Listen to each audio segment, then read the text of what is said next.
and place a gift on a tree at the winter solstice. This was an offering to his father Nimrod, who was now the sun, S-U-N. The custom of tying a yellow ribbon around an oak tree represents a prayer to the sun. The oak tree was sacred to Odin. Branches of trees symbolize Nimrod to them, so decorating pagan temples and homes with holly, boughs, and wreaths was the custom.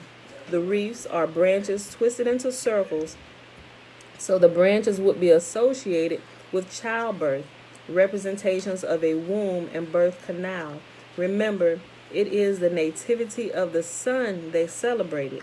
Ezekiel chapter 8 verses 14 through 18 shows how the women in Jerusalem were weeping for Tammuz, and the Levite priests, 25 men, were facing the rising sun and putting a branch to their nose.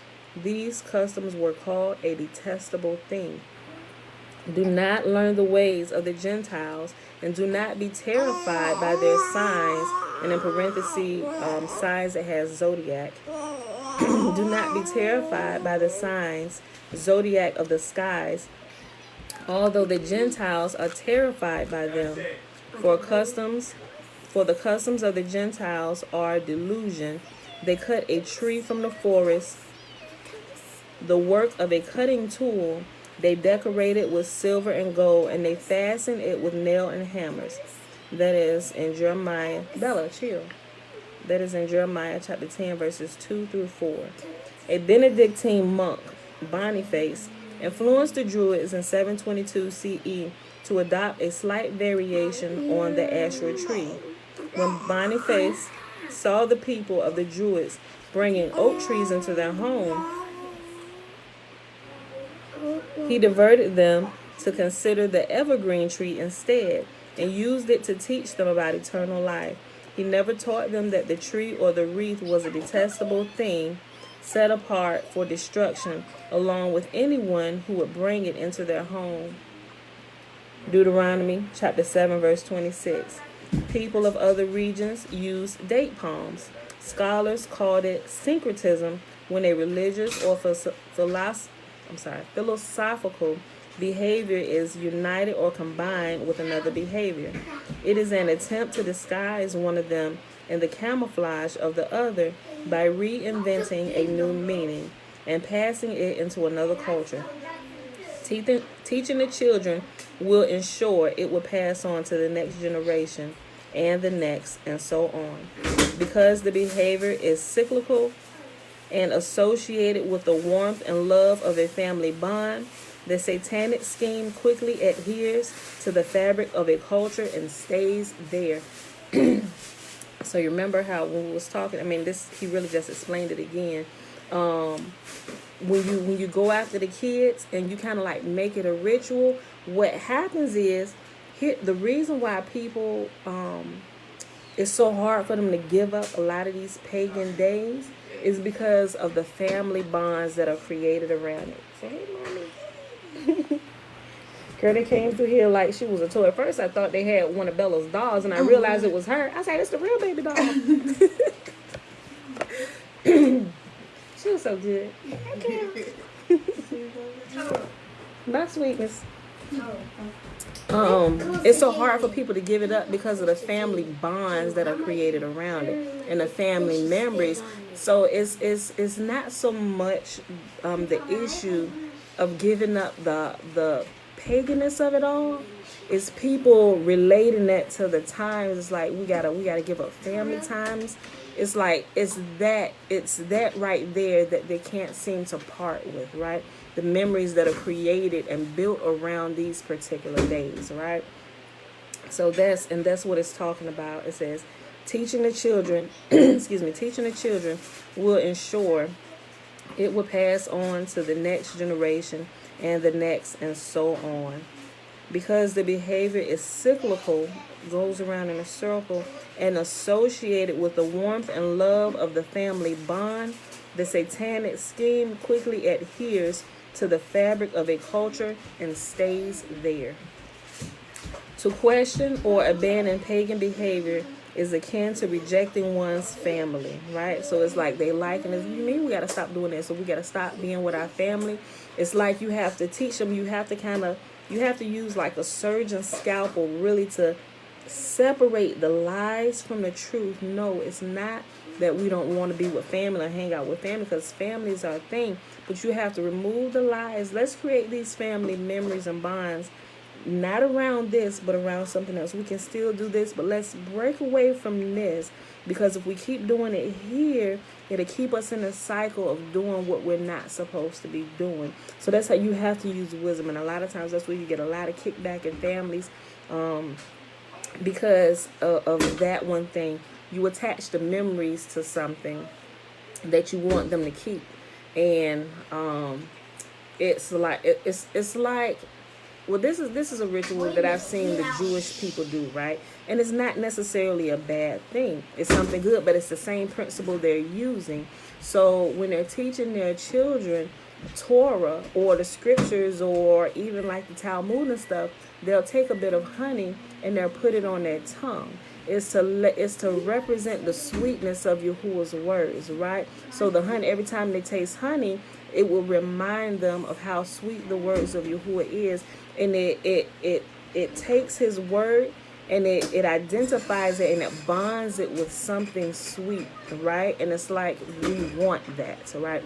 That's good. We want that, and it's the same way they try and do the same thing, but they use craft. They take something good, the family time, family bonding, the memories, and they take it and they connect it. They try and bond it to something that looks good, but in all actuality, it will kill you if you continue to take it. It's like poison being coated with candy. That's exactly what it is, right? So like I said, we have to use a surgeon's scalpel to remove the error from the truth, right? And once we take this away, we need to bond this to something that's good and full of truth, right? So that we can continue to live and not continue to live in a way that's going to slowly kill us, right? Okay. Because the behavior is cyclical and associated with the warmth and love of the family bond, the satanic scheme quickly adheres to the fabric of a culture and stays there. The question or abandoned pagan behavior is akin to rejecting one's family. From their perspective, rejecting traditions appears to be unloving and taken very personally. The scheme is insidious and very difficult to come out of because of the bonds of family are entwined into the traditions so tightly. Those who want to continue in the traditions feel they have been betrayed and their loved one has fallen into a cult. In truth, the traditions are the culture that has ensnared them in it, and the one who has escaped has been set free by the truth. Right?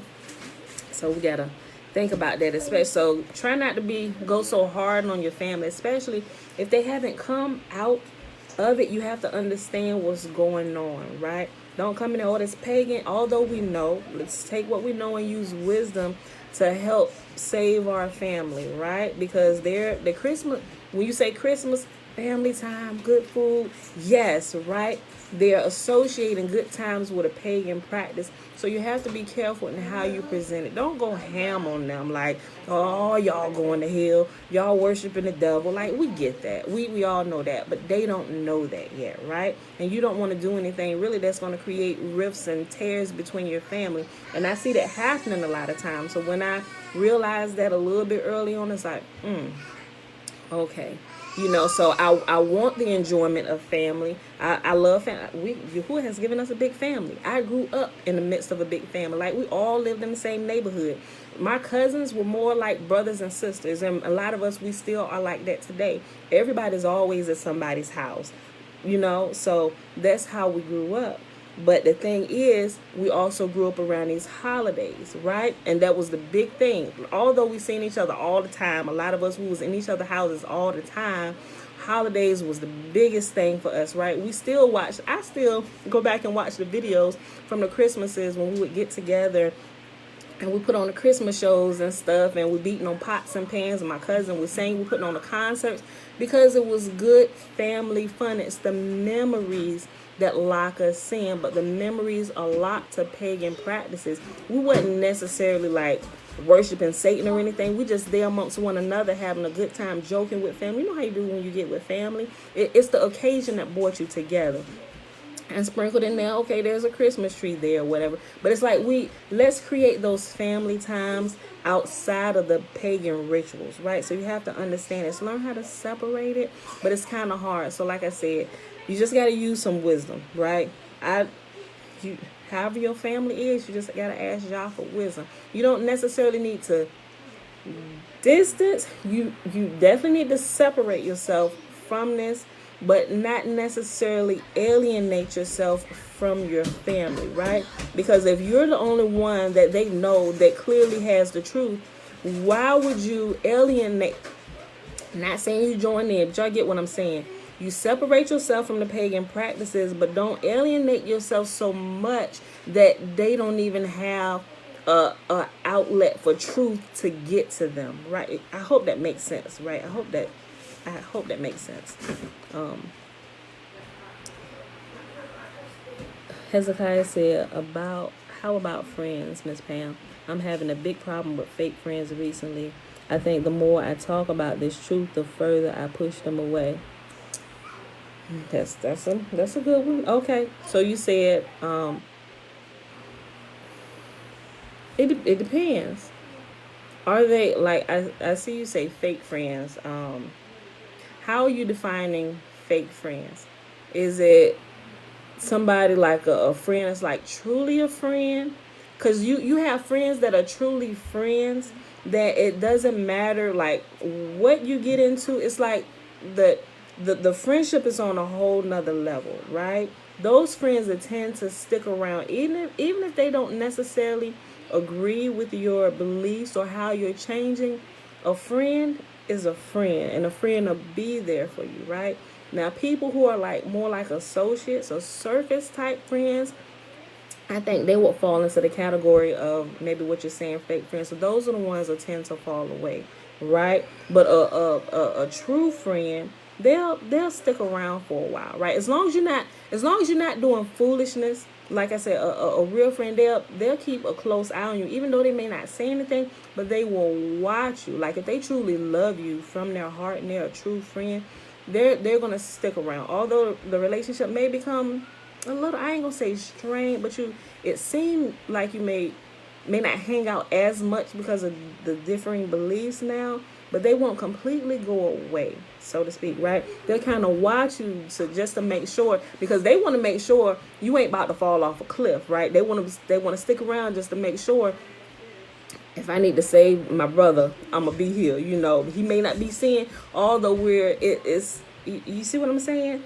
A true friend to stick around. Like I said, surface type friends, they will tend to fall away. He said, but it's getting harder to be around people who aren't in the truth, hearing about the wickedness they're engaged in, but I can't find anyone in the truth to socialize with. Now, I agree with that. I'm not saying keep hanging out with people that's like constantly, because like I said, you need to separate yourself from the foolishness, from the all of that, right? I'm not saying you have to like hang out with them constantly or even hang out with them at all if that's all they do. Like I would stop hanging out with them, me personally, because if they're much stronger in what they're doing, it's going to pull you right back in there. So you have to set yourself apart and become a pillar and a light. You don't have to constantly go in on them, but they will see you setting yourself apart, and they're going to notice the change and the difference. And what it should do, you don't necessarily have to go after them. Your light should draw them in. Like seriously, I know growing up in the church, I'm telling you this from my personal experience. Growing up in the church, you got to get out there, you got to go, and you hounding people, and people see you, oh Lord, here she come. You know, oh Lord, here he come, and you trying to hide, and you ducking phone calls. Yeah, association becomes assimilation. So you set yourself apart. And if they were true friends, they'll keep reaching out to you, whatever. You can call and check on them, but I wouldn't necessarily hang with them. But the whole point of the matter is, as you set yourself apart as a light and you clean your life up. Yes, you can, Isaiah. And when they see truth coming from you, although they may not recognize it right off top, but they will watch you. I'm telling you, from what I know personally, they'll watch you. You don't necessarily have to go after them. They'll begin to reach out to you, because if they too truly are looking for life and light, they're going to begin to see flickers of light coming from your direction, and they will hone in on that light, and they're going to find the light, and they're going to come back to you, right? So truth draws people in. You don't have to go running after them, right? You really don't. They'll come after you. So a friend is always laughing with me when I talk about my beliefs, never encouraging, never reciprocating, time, energy, or concern, a very selfish nature all around, and this is so-called best friend. And you just got some people that they're just engrossed with themselves, you know. And like I said, as time goes on, you will truly be able to tell, you know. So I wouldn't necessarily write them off, but distance yourself if need be. But you know real quickly, like, I know who I can talk to about the things of Yah and truth, and those who I can't talk to. And you can tell even as if it comes up in a conversation and it seems like something, maybe the other person will bring it up, you will know at the point where they stop listening. And if you're wise, you would stop. You would just stop. Like, don't cast your pearls to people who not listening, right? Don't even waste your breath, because they done already cut you off, and they start looking. Oh yeah, man. Oh, you know, hold on 1 second. I gotta answer this call. Like, seriously, you can tell that. So you don't need this. Just drink it out of here. Get a straw. Drink out of this. I gave Jace this. Okay. Because he wanted So, but you can tell. Just use a little wisdom. Yeah, let your life walk, be a witness to others, friend or foe. Right? Yeah, that's perfect. So, but yeah, people who looking for truth, they're gonna come. Hey, chill. They're gonna come searching for truth, and they're gonna find you. If they're a real friend, they'll come back. You know. So, bless them. Go on about your business. Go on about your walk, living in truth, you know? So that's, yeah. I would just step back for a little bit, you know. You don't have, like I say, you don't necessarily have to completely write them off. You know, maybe it's just not their time of awakening, or maybe they haven't, you get what I'm saying? But when they begin looking for truth, they'll know, oh, I remember Hezekiah, you know, he said this. So let me go back and ask him this. Hey, man, you remember way back when you were saying, yes, baby girl, we was having this conversation, and you mentioned something about, you know, and you would tell. So it's like, okay, was he looking, or, you know, but you can tell, you know how to feel people out when they come asking you questions, you know. So, but yeah, I wouldn't take it like that. Yeah, just step back a little bit, and when he's ready for truth, at least he'll know you are a place where he can go at, or you at least have some information that he's looking for, right? So just be the pillar of light and truth, and people know where to go when they need somebody that's real, like we was in the church, right? People playing around, they know those who can get a prayer to the Lord. Those who pray, they may not come talk to you any other time. You know what? Look, I need you to pray for me, because I know the Lord hears from you. Like, people know who to go to, those who are serious, at least whom they perceive to be those in the truth, or perceive to be somebody who will listen to, or somebody whom they perceive to know and have truth. And hopefully you are that type of person. People know where to go when to get what they need most of the time, right? When you're looking for somebody authentic, at least right off top, you will know who you don't need to go to, right? So, but just be that person where he knows when he's ready, I can go back to Hezekiah, or I can go back to Quentin. You know what I'm saying? So, all right. If there really was a person named Nicholas, and it's not all just a legend. Hold on. Did I read this already? Oh, I think I skipped all of this.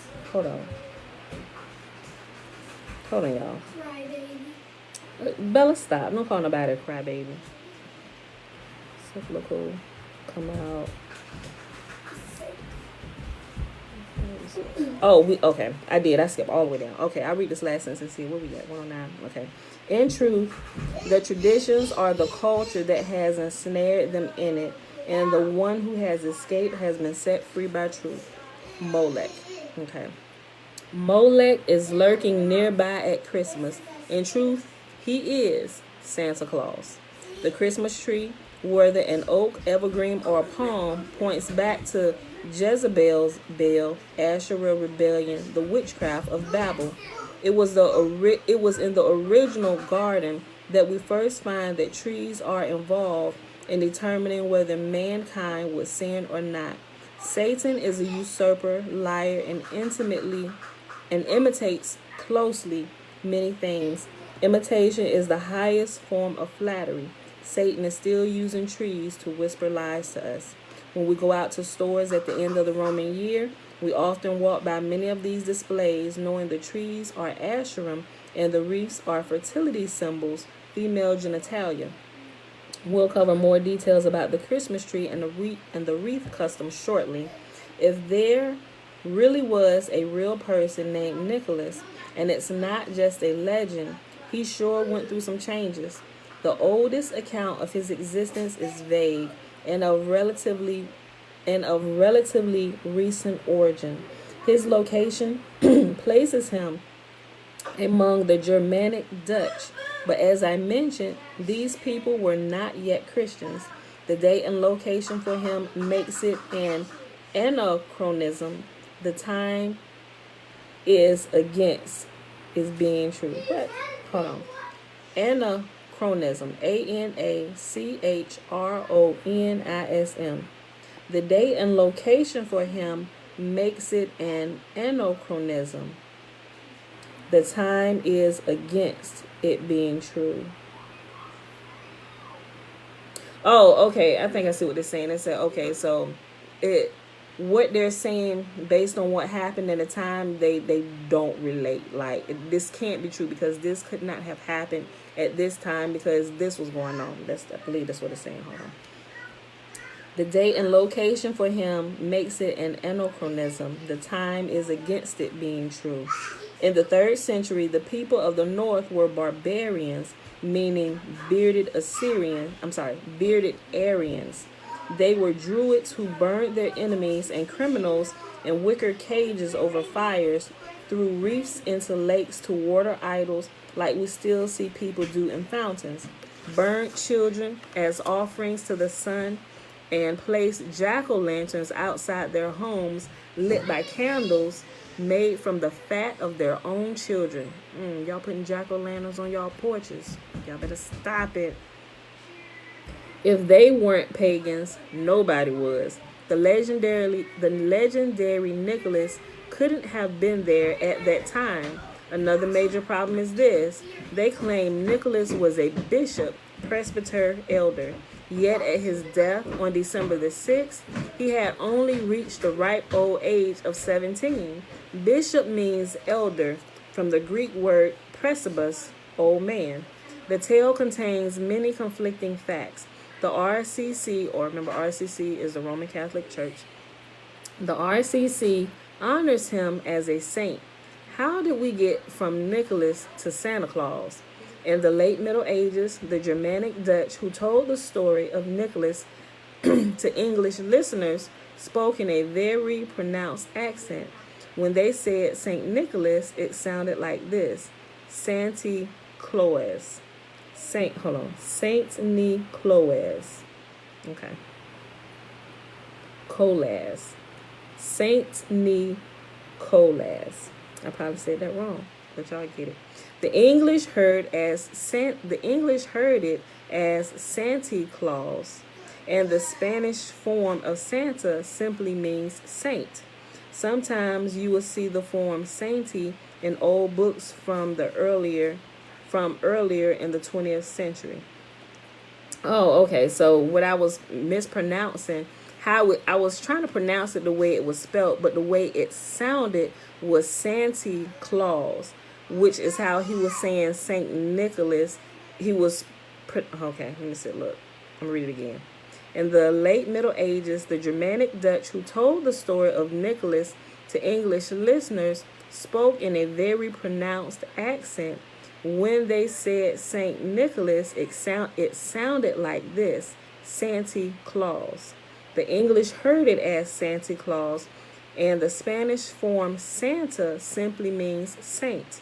You will sometimes see the form Santi in old books from the earlier 20th century. All right, we can read this. Yeah, we're gonna. It's Saturday. We're gonna read this. Okay. The Irish is still talking about Christmas, y'all, but it's telling you about the Irish potato blight, and then it's gonna go into all the details. Okay. The Irish, or the Irie land, had grown very dependent upon the potato in the 18th and 19th century. The potato was a transplant to Ireland from Colombia, South America. In 1846, a fungus destroyed the crops, causing widespread famine in Ireland. Vast numbers of people died, and the decline of the population was catastrophic. So much so that the only hope of escape from death was immigration. It was precisely at this point that most Irish came to the United States, fleeing the Great Famine. What they brought to the United States for the first time was Catholicism, since many of the earlier colonizers had fled here from the religious persecution of Catholic and Anglican intolerance. These Irish Catholics had the rich cultural background of Druidism, which they had blended together with Roman Catholicism. Their belief in elves, banshees, leprechauns, fairies, luck, and all sorts of Celtic magic came with them. They brought their pumpkin ritual, seen as Halloween, which had been a Druid festival honoring Samhain, their deity of the dead. They also brought their Christmas tree tradition along with Christmas, which had been outlawed as pagan in many colonies. The Catholics in South America have assimilated the cultural background of the Aztecs. Other Catholics from around the world would not recognize many things they do, and so it is with them in many other parts of the world. Whatever the indigenous pagans were doing before became intermixed with the Roman Catholic order of things, camouflaging the paganism. The Haitian voodoo of Cajun Catholics mixed pagan and Catholic traditions down in Louisiana, where the alligators grow so mean. There were no pumpkins on porches or Christmas trees in America until the potato fungus drove the Irish people to flee their homeland and migrate to North America. And you know, this makes sense because I was doing some research on some of this stuff on how, when they were coming to America. It was really, really interesting. I forget what it was, but this was a couple days ago, because they actually had some old pictures that they had taken from some white-skinned people who had come to the Americas with their children to flee some of the famine and stuff that was going on in England and some of these other places. This is really interesting. Let's see. There were no pumpkins on porches or Christmas trees in America until the potato fungus drove the Irish people to flee their homeland and migrate to North America. Things like paganism go better with Coke. COKE. In the late 1800s, a pharmacist put some cocaine in a sweetened In the late 1800s, a pharmacist put some cocaine in a sweetened, bubbling cola beverage and named it Coca-Cola. Coca-Cola was invented by Dr. John Pemberton, an Atlanta pharmacist. By the 1930s, it was a major business, and it had its own advertising department, strategists, and artists. One of the Coca-Cola advertising managers, Sunblom, decided to attempt something new. The Dutch-Irish character called Santa Claus was beginning to get a lot of attention, so he set his mind on aligning the Coca-Cola product with him. In Sunblom's time, Santa Claus did not look like he does now. The original character was an Irish transplant coming from people who had Bella and Isaiah, stop. The original character was an Irish transplant coming from people who had based their beliefs on druid magic and elves. The 19th century poem, The Night Before Christmas, had catapulted our Christmas elf into the spotlight because the character was so appealing. Sundblom used his imagination to change Santa Claus into what we think he looks like today. Before Santa was 2 feet tall, skinny, and wore green. He had a long white beard, and for all practical purposes, he was a leprechaun, elf creature with magical powers to grant wishes, watch you without being seen, and so on. He could also do you harm. The alignment with the hearth is another pagan syncretism, right down to the stockings hung by the chimney with care. To make this night visitor charming and more human, Sundblom made him a full-sized man, jolly and plump, to better assume the distinctive shape of the Coke bottle. He also used the appealing red and white product colors to clothe Santa in. The drooping wizard hat was a must. The final artwork was combined with a marketing message to encourage customers to leave a bottle of Coke near the hearth when he visits at midnight, Christmas Eve. How many of y'all remember them Christmas commercials with Santa Claus getting Coke? I remember them. They do specialized glass Coke bottles with Santa on them still. Yo. Now I'm sure everybody know that the whole thing, they used to actually put cocaine in Coca-Cola. Oh, you didn't know that? Yeah, I've known that for a while. He's just getting a little bit more details here. Okay. Now you know why little children say, but how can Santa fit down our chimney? Isn't he too big? He's big now, but they also tell the children that Santa has magical powers. When he was less than 2 feet tall, he could fit into many such tight squeezes. Telling an outright lie to your children has an effect on them later in life. It harms their faith in the truth. Yeah, from fossilized customs. But you can go pull this up. You can actually, it's really like common knowledge. You can Google this, but yeah. Telling an outright lie to your children has an effect on them later in life. It harms their faith and truth. It perpetuates the lie for generations down the line and cripples them for life regarding believing in things they cannot see, such as an unseen creator. Lying to them about Santa certainly isn't going to help them believe. Who is the father of lies? Oh, Uncle JB, thank you for that. He said you could only get it from the pharmacy when they were kids. Coca-Cola. Wow. Tradition is a powerful stronghold. If you put up a tree, hang stockings by the fireplace, and exchange gifts this coming Roman December, watch for the mistletoe. It's poisonous, and a pagan spell surrounds its ritual use too. It's just a parasite to a tree, but the custom of hanging it up and collecting kisses comes from Druidism. The name St. Nicholas may coincidentally relate to Revelations 2:15 and the reference to the Nicolaitans. The messenger to the assembly at Pergamum was to carry a warning about the teachings of Balaam that they embraced. Likewise, you also have to do to those who hold to the teachings of the Nicolaitans. Repent therefore.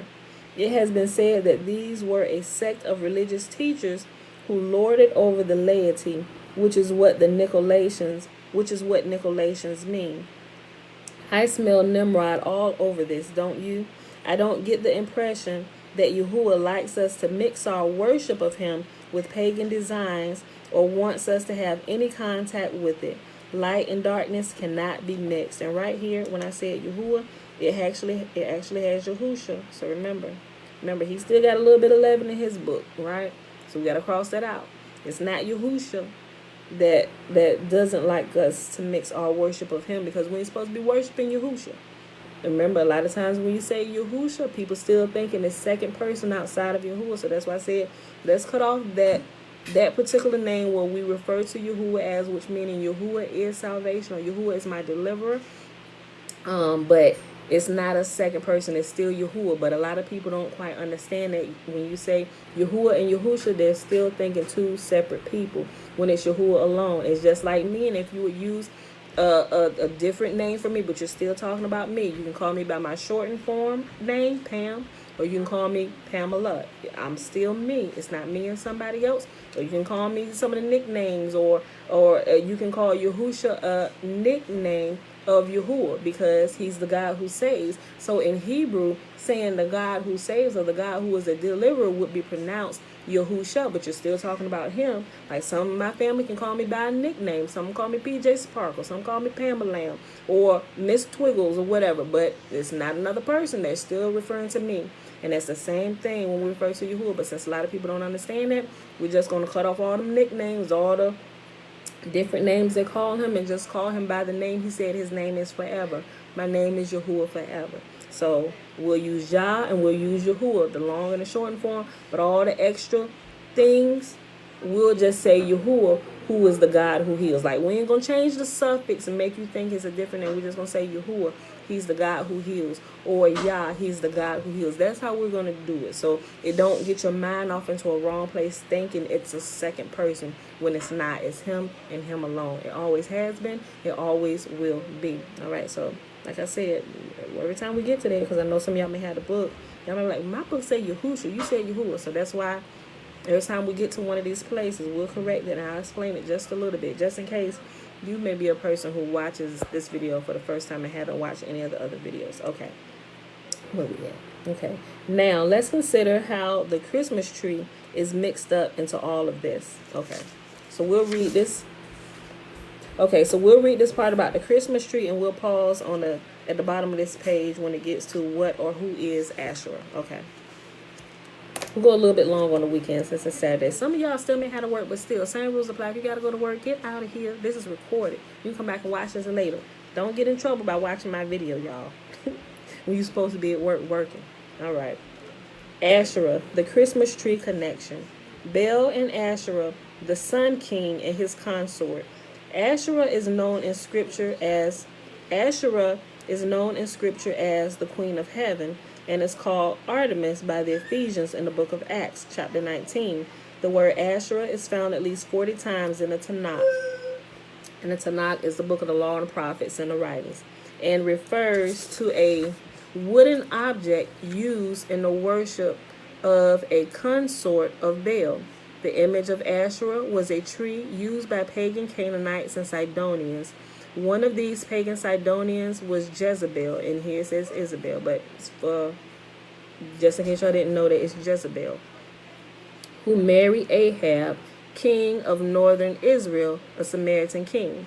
Northern Israel was in apostasy, being led into rebellion by their leadership, and violated the covenant of Yahuwah.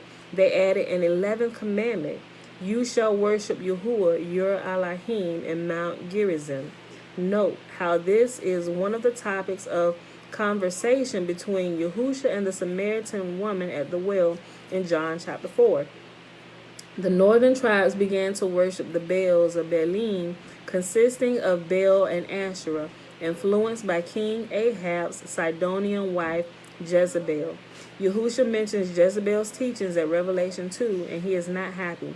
Such tree worship was put under the ban, yet the 10 northern tribes failed to carefully guard Yahuwah's commandments or declarations. Asherah became the deal breaker, and the northern tribes were taken away into the nations, so they remain now after 2700 plus years. When northern Israel was dispersed into the nations by the Assyrians in 722 BCE, they carried this tree custom with them. The lost tribes of dispersed Israel have preserved one of their most cherished pagan customs among them, the Christmas tree, or the Asherah. If you were brought up with this custom, then you are most likely descended from these northern tribes, even if only doctrinally. You were taught to practice an ancient pagan form of idolatry and never knew it. Asherah was the queen of heaven. See Jeremiah chapter 7 and chapter 44. Now read how the Creator feels about such behavior. Deuteronomy chapter 7, verse 26. Do not bring a detestable thing into your house, or you, like it, will be set apart for destruction. Utterly arbor and detest it, for it is set apart for destruction. Yahuwah warned Israel not to erect an Asherah next to his altar, nor bring a detestable thing into our house. So if y'all heard the other day when I was sitting here talking, I was talking about how things were going wrong in my house, and I was like, I even started going through the kids' toys, and my older son, he said, that's why all my action figures were missing. Could you throw them away? I was like, yes, because I didn't know if, it had brought a curse into the house. So that I understood that you could actually, not just your actions, but you could actually bring something that's considered cursed into your house. And if you've never experienced that, I'm telling you, it is crazy. Like voodoo dolls or things like that, or something that somebody has been practicing witchcraft over, it will literally change the atmosphere of your home. It's crazy how it happens. You may not understand it, you may not even be able to see, but your house will go haywire, right? And if people don't understand that, they won't even think, wait a minute, is it something, have we bought something in here, have we watched something? They don't realize it literally opens a spiritual door somewhere. Some people don't understand that, but if you've experienced it, you know exactly what I'm talking about, right? And I'll just read this again where Yahuwah says, not to even bring these things into your house. Deuteronomy chapter 7, verse 26. Do not bring a detestable thing into your house, or you, like it, will be set apart for destruction. Utterly arbor and detest it, for it is set apart for destruction. Yahuwah warned Israel not to erect an Asherah next to his altar, nor bring a detestable thing into our house. Even though we may not remember what it represented long ago, Yahuwah hasn't forgotten at all. He does not change or forget the origins of behavior. The Asherah is a deal breaker with Yahuwah. He won't stand for it. He dispersed the northern tribes of Israel into the nations, and they have lived as pagans for 2,700 plus years. They left Yahuwah's covenant, but they have held fast to the Asherim, or the Asherim is plural of Asherah. Asher is a Hebrew term meaning happy, and is a word used as a proper noun. The father of the tribe of Asher, Aleph Shin Resh. This term was modified and became the word Asherah, a proper name used by pagans for the female consort of Baal, or Celtic Baal. Baal, Asherah worship, is clearly seen during the time of Eliyahu, which is we know as Elijah, the prophet Elijah. Baal Asherah worship is clearly seen during the time of Eliyahu, when 450 prophets of Baal and 400 prophets of Asherah assembled at Mount Carmel, and Eliyahu changed them to decide whether, and Eliyahu or Elijah challenged them to decide whether Yahuwah is Elohim or Baal and his consort Asherah. Okay, and so we'll pause right here, and we'll pick up tomorrow with what or who is Asherah. And I'll probably reread Deuteronomy again so we can flow right into it. All right, y'all. Well, we got to go. The babies is up. They getting hype first thing this morning. Okay, put the page. Okay, so we read Fossilized Customs, page 79 to page 84. And earlier we read 2 Chronicles 33, 34, and 35. Y'all, it is May 22nd, 2021, Saturday, day 160 of year 3 of reading through the books of the law and the prophets. Another 3-year consecutive day count, day 829. Let's go ahead and do the blessing, y'all, because I know my background is getting quite loud. And the blessing, y'all, is found in Numbers chapter 6, verses 22 through 27. And remember the Nazirite vows in the first 21 verses of Numbers chapter 6. Man or woman can take it, you probably should consider at least taking at least once in your life, setting yourself aside to Yah. Okay. And Yahuwah spake unto Moses, saying, speak unto Aaron and unto his sons, saying, on this wise ye shall bless the children of Israel, saying unto them, may Yahuwah bless us and keep us. May Yahuwah make his face to shine upon us and be gracious unto us. May Yahuwah lift up his countenance upon us and give us peace. And they shall put my name upon the children of Israel, and I will bless them. Okay, beautiful people. I don't think it was any other questions here today. So I'll see y'all back here tomorrow morning if you can make it. Y'all willing. Back here 7:30 a.m. Eastern Standard Time. All right, y'all. Thanks for hanging out with me today while I stay on my post. Bruce.